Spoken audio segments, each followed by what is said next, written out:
CCTV ফুটেজে দেখা যায় দৌড়ে পালানোর চেষ্টা করছেন এক ব্যক্তি। পেছন থেকে কোমর থেকে অস্ত্র বের করেন দুজন। কয়েক সেকেন্ডের মধ্যেই একের পর এক গুলিতে মাটিতে লুটিয়ে পড়েন টার্গেট ব্যক্তি।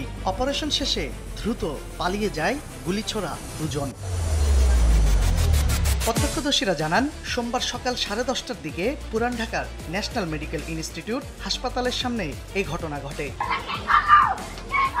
গুলিবিদ্ধ তারিক সাইফ মামুনকে উদ্ধার করে ঢাকা মেডিকেলে নেওয়া হলে মৃত ঘোষণা করেন চিকিৎসক। খবর পেয়ে হাসপাতালে ছুটে আসেন পরিবারের সদস্যরা। স্বজনরা জানান, 1997 সালের হত্যা মামলায় আদালতে হাজিরা দিয়ে ফেরার পথে মামুনকে হত্যা করা হয়।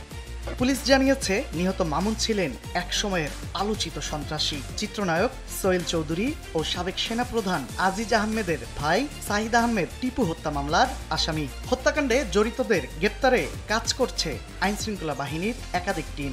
এই ঘটনায় কারা জড়িত এবং এই ঘটনার প্রকৃত উৎস কি সেটা আমরা চেষ্টা করছি জানার।